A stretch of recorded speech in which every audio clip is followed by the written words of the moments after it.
para com Deus. O meu tema é: você é importante para Deus. Deixa eu dizer outra vez: você é importante para Deus. Deixa eu dizer de novo, só para você não esquecer: você é importante para Deus. Glória a Deus. Este tema Deus me deu, eu acredito que há uns 20 anos atrás, aproximadamente, quando o Dr. Anderson Góes, ele estava trabalhando ali, ele tinha um cargo ali lá junto à FEBEM. É FEBEM, né, assim, Góes? Cadê ele? Está por aí? Está não? Abduziram. Foi abduzido. Ele foi lá administrar aquela área daquele presídio, né? E ele me chamou, fez algumas mudanças e me chamou para que eu levasse uma palavra para aqueles jovens detentos. E eu levei alguns irmãos, um conjunto e alguns jovens, e nós fomos lá. E eu fiquei muito preocupado o que falaria para jovens delinquentes. E aí Deus falou comigo sobre aquela minha forma de pensar. E Deus disse que eles eram importantes para Deus. Deus disse: eles são importantes para mim. E como eu risco tudo, eu risquei da minha Bíblia. E eu fui lá e Deus me deu a palavra e eu ministrei para ele. E eu estava pensando, ora, se Deus acha um delinquente, um marginal, um bandido, de qualquer que seja a natureza, importante para ele, e o que nós devemos achar? Qual seria o nosso sentimento em relação a este tipo de pessoa? E pensando nisso, com base nesse texto, eu quero trabalhar esta visão da ótica divina. O que Deus pensa, acha, vê em uma pessoa assim. O texto de Gênesis 6, versículo 7, está escrito: e disse o Senhor: destruirei e sobre a face da terra o homem que criei, desde o homem até o animal, até o réptil, até a ave dos céus, porque me arrependo de os haver feito. No primeiro versículo desse texto apresentado, já temos um confronto de pensamentos e ideia que contrasta o que acabei de dizer, porque Deus está dando uma palavra de juízo: destruirei. E para que nós possamos entender isto, precisamos entender que Deus é amor, mas Deus é justiça também. E que o juízo de Deus vem sobre aqueles que não se predispõem à vontade de Deus. Eles não aceitam mudanças, não aceita os conceitos divinos. São pessoas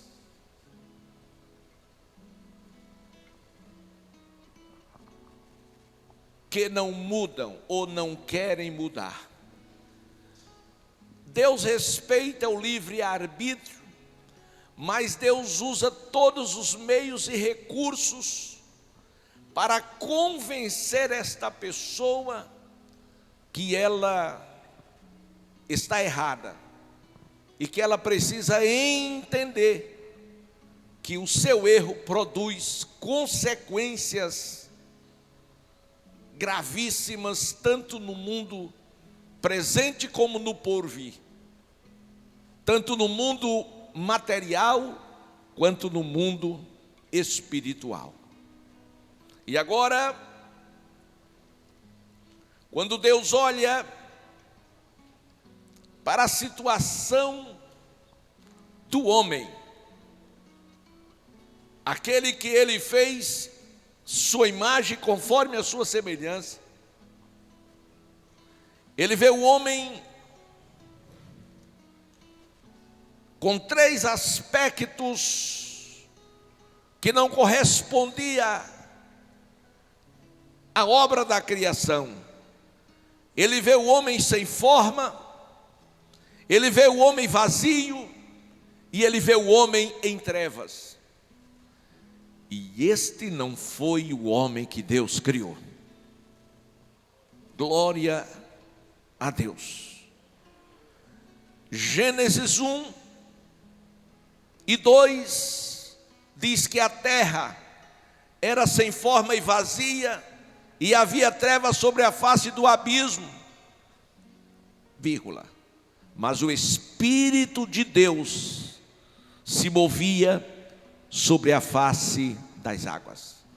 Da mesma sorte que o mundo perfeito que Deus criou sobre pedras afogueada no princípio, o mundo belo que Deus fez, agora estava nesta condição, por causa da rebelião de Lúcifer, que era um anjo de luz, e o pecado da rebelião é como o pecado da feitiçaria, mas Deus deu a ele oportunidade, mas ele perdeu a oportunidade de Deus.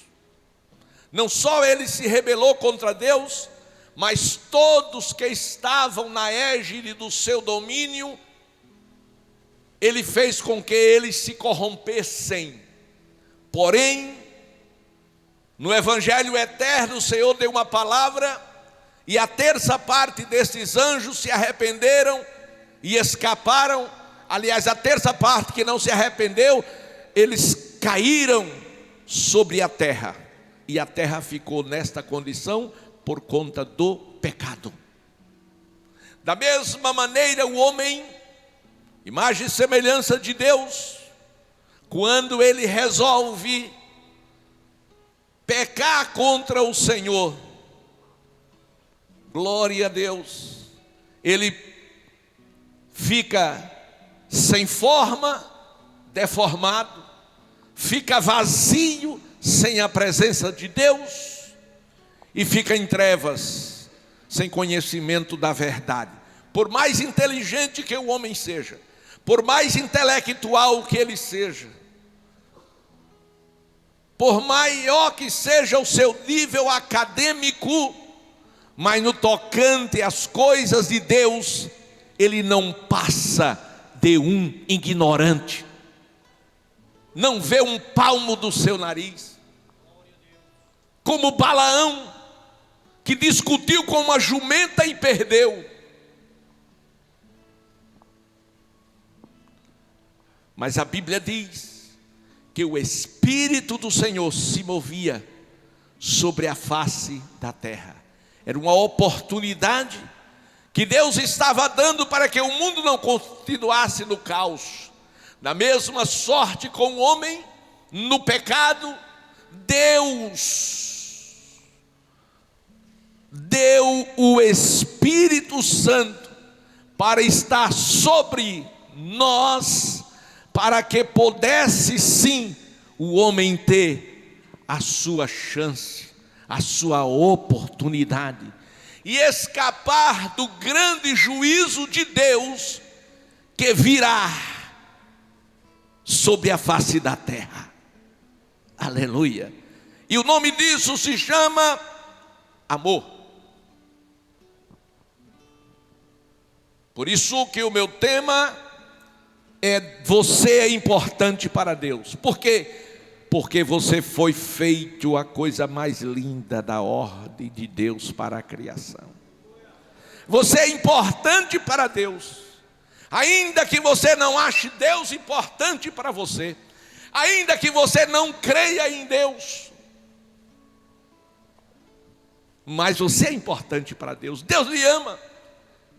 Independente de você nem acreditar na existência de Deus,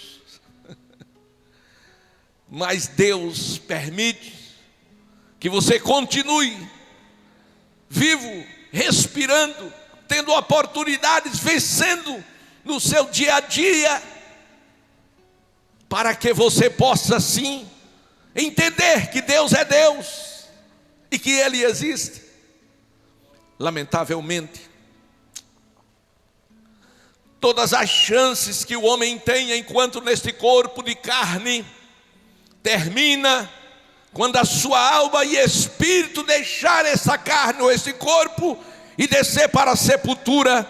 Ao sair deste corpo, ele vai já ter o primeiro encontro com o demônio, que vai descer com ele para o inferno. E quando ele descobrir esta triste realidade, como Lázaro descobriu, será tarde demais.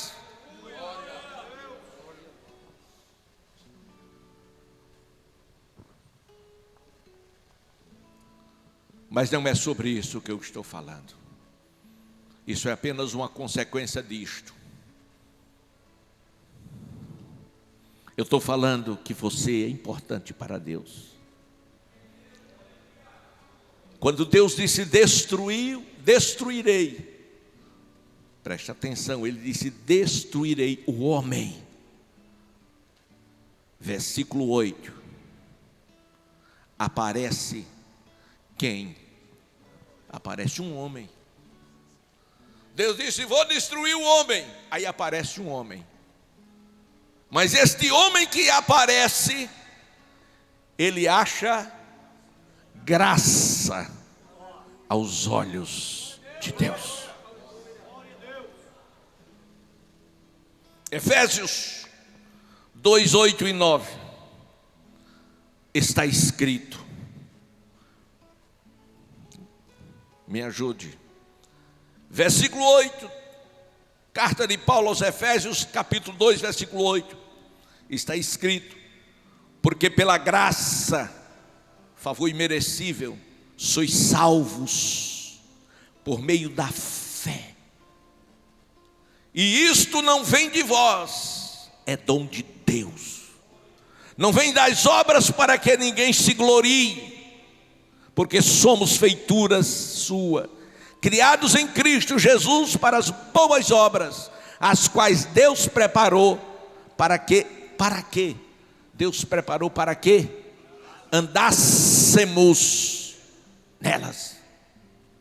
Então a salvação é um ato singular de Deus para a salvação da humanidade.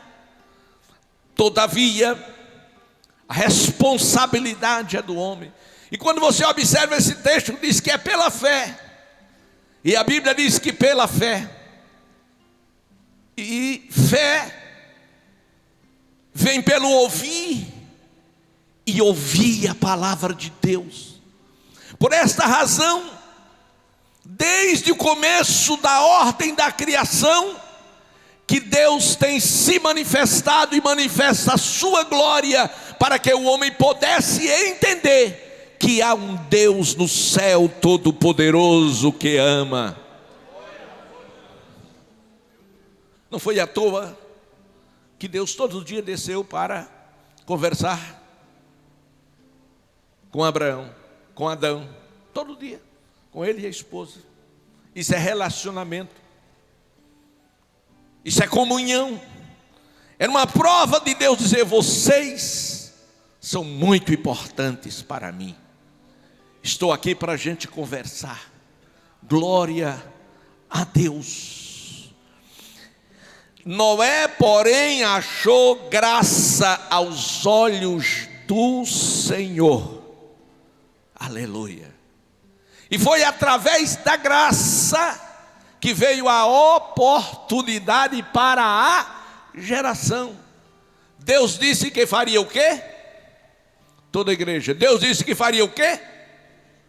Ninguém. Destruiria. Deus disse que destruiria. E eu pergunto: destruiu Deus a todos? Não. Não. Por que não? Porque alguém achou graça aos olhos de Deus. Aleluia. Isto implica dizer que o juízo é para todos, a graça também é para todos.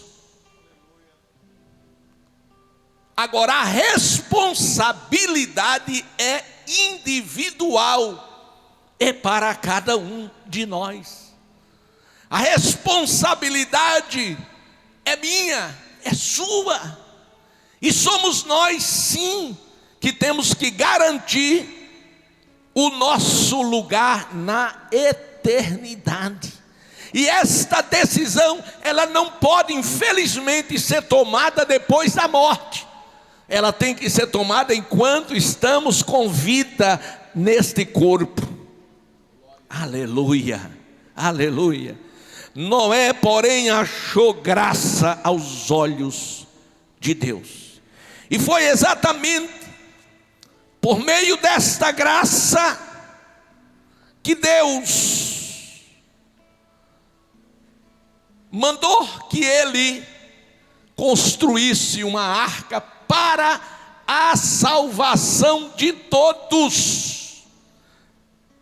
O que eu quero que vocês observem são as oportunidades que Deus dá ao homem no pecado, ao homem inimigo da cruz. Só quem achou graça foi Noé, mas através de Noé, Deus estava pronto a salvar a todos. E lhes construa uma arca. Mas Deus não só mandou Noé construir a arca, Deus mandou que Noé pregasse. E o apóstolo Pedro disse que Noé foi o quê? O pregoeiro da justiça.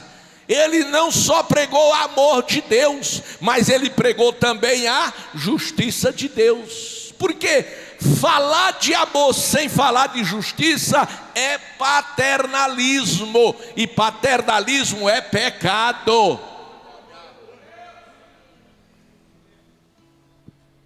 É mentira dizer que ama sem corrigir.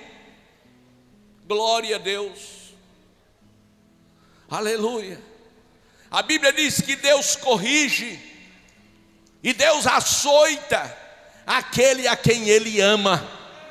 Isso é amor verdadeiro. Por que esta igreja disciplina? Porque esta igreja ama. Se essa igreja não disciplinasse, ela não tinha como provar o amor de Deus àqueles que nela congregam. Como assim, pastor? Porque o homem no pecado, ele vai para o inferno. E se um líder espiritual, seja pastor, seja apóstolo, presidente ou qualquer outra coisa, se ele não disciplina quem está no pecado, ele também vai para o inferno, porque é conivente com o pecado dessa pessoa. E a única coisa que leva o homem para o inferno é o pecado. Pastor, Deus não bota ninguém no inferno. Você está certíssimo. Deus nunca botou ninguém no inferno. Glória a Deus. Aleluia. O homem, é o pecado do homem que o leva para o inferno.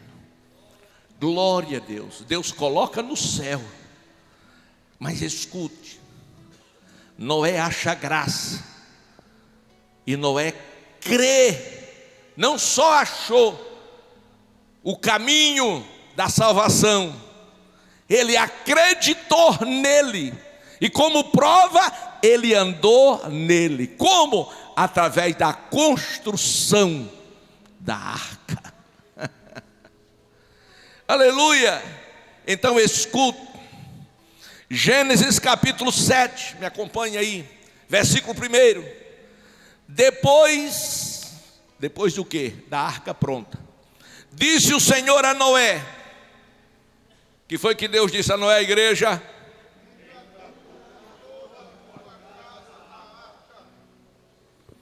Entra tu e toda a tua casa, seguramente 8 pessoas. Entra tu e toda a tua casa na arca. Continue. Por quê? Te hei visto justo diante de mim. Agora eu quero ouvir. Nesta geração, ou seja, você foi capaz de não ser influenciado por esta geração má, adúltera, corrompida, violenta. Glória a Deus, aleluia. Por isso o escritor aos Hebreus diz que devemos correr com perseverança a carreira que nos está proposta, olhando para Jesus. Qual era o objetivo de Noé? Salvar aquela geração, e para isso era necessário um grande trabalho, construção da arca. Aleluia. Responsabilidade de pregar, ele não foi omisso, ele pregou o que Deus mandou que ele pregasse. Glória a Deus. Eu gostaria de ter os esboços de Noé. Oh, aleluia. Assim diz o Senhor Jeová. Ele disse isso, e ele, naquela geração, aleluia, usado e ousado, mas a geração ria da cara dele, zombava. Escute, o verdadeiro cristão, eu disse o quê? Ele incomoda. O verdadeiro cristão, ele incomoda. O verdadeiro cristianismo, ele é conhecido tanto pelos seus amigos como os seus inimigos. Por quê? Porque a palavra de Deus, ela é luz, e quando a luz acende, dissipa as trevas, e as trevas não gostam de luz. Foi o discurso de Jesus com o doutor Nicodemos. Escute, Noé entra na arca com a sua família, e aquela geração não estava apercebida. Não estava apercebida. Nós estamos no momento em que a nossa geração não está apercebida que a trombeta vai tocar, e que não estiver preparado, vai ficar do lado de fora. A arca estava pronta, a porta estava aberta, mas ninguém quis entrar por ela. Por quê? Porque não acreditava. Aleluia. A igreja está aberta.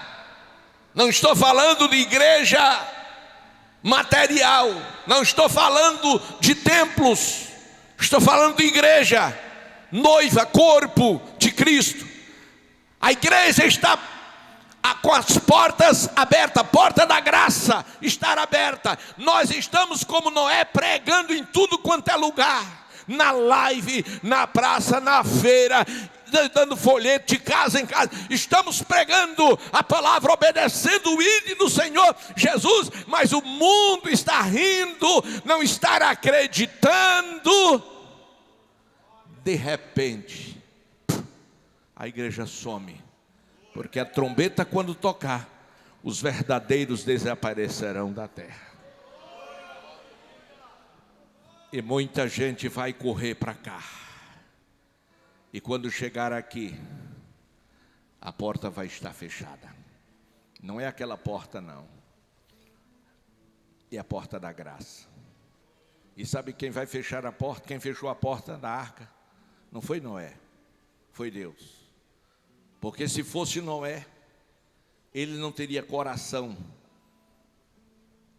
para ouvir tanta gente desesperada gritando, morrendo afogada. Crianças, adolescentes. Ele não teria coração, ele teria aberto. Mas Deus disse: não, Noé, a porta é, Deus disse, a porta é comigo. Glória a Deus. Deus provou que aquela geração era importante para Ele. Deus provou. E Deus está provando para nós, hoje, no século 21, que nós somos importantes para Ele. E nós? Vamos abrir a Bíblia. Mateus 24, 36 a 44. Mateus 24, 36 a 44. Glória a Deus. Mateus 24. Todos acharam? Vamos lá. Palavra de Jesus. Por quê? Porque naquele dia, naquela hora, que ninguém sabe, nem os anjos dos céus, nem o Filho, mas unicamente meu Pai. Mas como foi nos dias de Noé, assim será também a vinda do Filho do Homem. Ninguém na geração de Noé aguardava, esperava que fosse aquele dia. O problema é este, é porque ninguém sabe nem dia, nem hora. Estamos aqui, participando de um culto, ouvindo uma palavra. E se de repente a trombeta toca? Hoje era o dia. Mas o importante não é eu e você saber qual é o dia. Isso não é a maior relevância. O importante, olha para quem está ao seu lado, diga: é você estar preparado.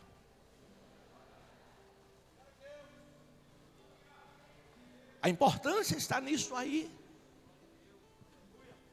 Porque estar aqui o paralelo entre Mateus e Gênesis, palavra de Jesus, como foi nos dias de Noé, assim será também. Ou seja, enquanto a arca estava com a porta aberta, ninguém entrou. Mas quando a arca teve a porta fechada, veio o dilúvio, ou seja, o juízo de Deus. E quando veio, todo mundo quis entrar, porque acreditou. O que nós pregamos hoje? Arrebatamento da igreja. Mas o mundo não acredita. E o pior não é o mundo não acreditar, é muitos crentes também não acreditar. Porque se acreditasse, muitos não estavam vivendo como está vivendo. Aleluia. Porque, irmãos, a nossa fé, ela é provada em cima das nossas ações. Para que eu prove a minha fé, é necessário que eu tenha obras, está escrito. Glória. Então o que diz a palavra, próprio Jesus, Versículo 38, assim como foi nos dias anteriores ao dilúvio, ou seja, antes de acontecer o dilúvio, dias anteriores, comiam, bebiam, casavam, dançava-se, davam-se em casamento, até aquele dia, até a hora que Deus colocou o ponto, terminou. Quem entrou, entrou, quem não entrou, não entra mais. Quem se salvou, se salvou, quem não se salvou, não salva mais. Quem aceitou, aceitou, quem não aceitou, não aceita mais. Oh, aleluia. Até o dia em que Noé entrou na arca. Versículo 39. A igreja, lê esse versículo para mim. Dê uma paradinha aí. E não o quê? E não o perceberam. O que é que eles não perceberam? Que Noé havia entrado na arca. Por que eles não perceberam? Porque eles não estavam lá. Muitos não perceberão quando a igreja for arrebatada. Muitos não perceberão. Glória a Deus. Escute, se for num dia de culto como hoje, só quem vai perceber é quem está aqui dentro. Vai perceber. Por quê? Porque você está ao lado do irmão. De repente o irmão some. O que você entendeu? Aconteceu. E o pior, você vai cair em desespero, porque na hora que o irmão desaparecer, você diz, aconteceu. E eu fiquei. E muitos os que ficarem, vai fazer logo aliança com Satanás, porque sabe o que vai acontecer com ele. Glória a Deus. Glória a Deus. E o mundo não vai a perceber. No primeiro momento, não. Quando é que vai haver o desespero? Com o passar das horas. Cadê o marido que não chega? Foi o que aconteceu. Vem aqui na igreja. Chega aqui, vai encontrar um monte de crente chorando, gritando, desesperado. O que foi? Jesus que voltou. Foi não, foi. Foi. Aí muitos vão dizer, mas não é que era verdade mesmo. Aqueles pastores malucos diziam, a gente não acreditava. Já viu ninguém sair por aí voando? Pois é. Escute. E os levou a todos. Assim será também a vinda do Filho do Homem. Versículo 40. Estão dois nu. Campo fala de lugar de trabalho. Estão dois fazendo a mesma obra. Dois distribuindo folheto, dois evangelizando. Um será levado, o outro será deixado. Porque um está fazendo para Jesus, outro está fazendo para se mostrar. Dois estarão cantando, um sobe e outro fica. Por quê? Porque um está cantando para Jesus, outro está cantando para ele. Mostrar os seus talentos. Dois estarão pregando. Um sobe e outro fica. Porque um está pregando para Jesus e outro está pregando para ele. Olha aqui meu cartão. Glória a Deus. Aleluia. E vai ficar muita gente, irmão. E não é só da igreja, não. Do altar vai ficar muita gente. Muitos pastores não vai, não. Vai, não.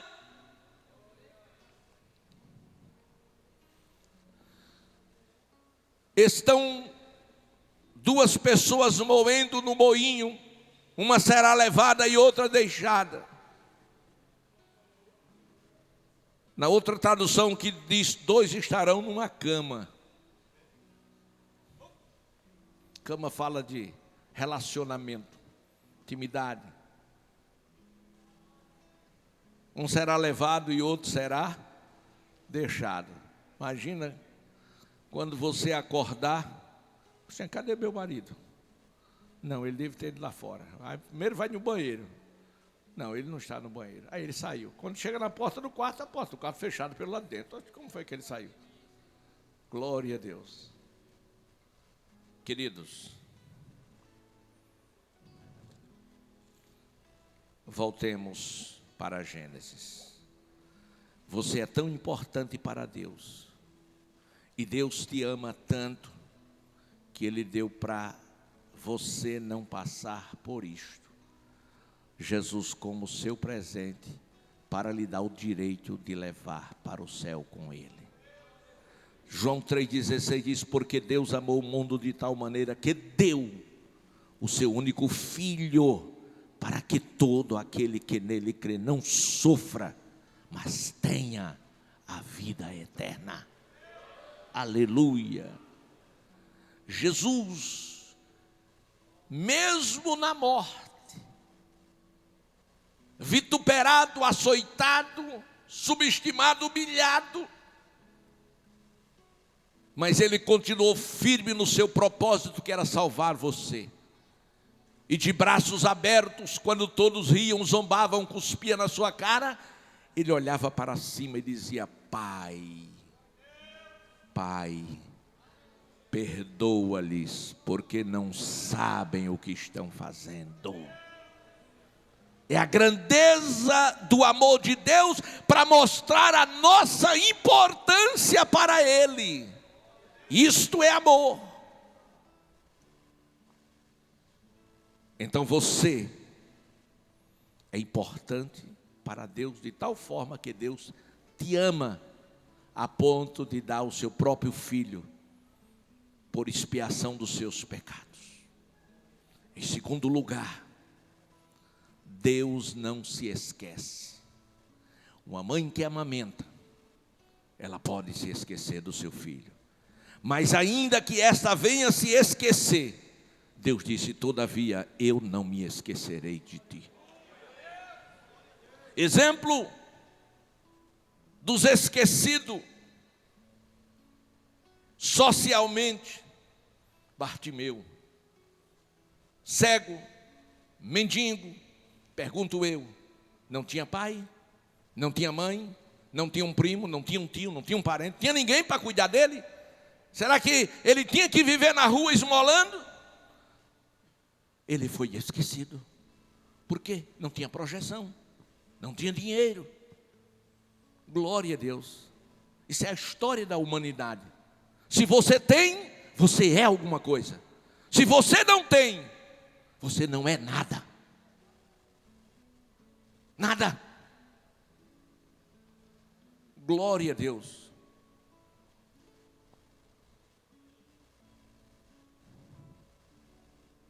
Ou você pensa que você é alguma coisa quando você não tem nada? Só para Deus. Já contei, vou contar de novo. Do irmão que era chapa. Sabe o que é chapa, né? É aquele pessoal que fica nas pistas, dando a mão aos caminhoneiros para descarregar. Eles trabalham, eles chamam de chapa. E aquele irmãozinho chegou na loja que eu trabalhava, descarregaram o caminhão, e eu estava lá na frente com o dono da loja, estava com o diretor da loja e o supervisor. Só gente grande, o pequeno que tinha só era eu. Aí chega o irmãozinho, bermuda, descalço, com a nota fiscal. Porque o caminhão só saía se eu liberasse, se eu assinasse. E o vigilante lá de só com o irmão. Aí o irmãozinho disse, deixa comigo que eu vou lá e ele assina. Ele disse, você vai lá falar com ele? Ele disse, sim, eu vou, ele é meu irmão. Seu irmão? Aí já começaram a rir dele lá fora. Aí lá vem ele, loja dentro, e eu estou lá. Aí ele chega, ele disse, irmão. Quando ele disse, irmão, pensa, foi como se tivesse jogado uma dinamite assim no meio. Aí todo mundo, aquele olhar assim. Aí olharam para mim e riram, disse, é o seu irmão? Eu disse: sim, é meu irmão. Disse: mais de pai e de mãe? Não, de sangue? Eu digo: sim, de sangue. Aleluia. Disse: de pai e mãe? Eu digo: de pai e mãe. Glória a Deus. Aí eu assinei ele. Aí tinha lá um supervisor que ele me perseguia de graça. Glória a Deus. E eu só Bíblia nele. Ele disse, olhou para o patrão, né? Aí disse: desculpa a expressão, é frescura de crente. É frescura de crente. Glória a Deus. Aí o diretor disse: mas de sangue como? Eu digo: porque na nossa veia corre o sangue de Jesus Cristo, o Cordeiro de Deus que tirou o meu pecado e o pecado dele. Glória a Deus. E pai? Eu digo: Deus é o meu pai e o pai dele. Aleluia. E a mãe? Eu digo: é a igreja, é a nossa mãe. Levante a mão e glorifique. Vamos ficar de pé, senão eu termino de 11.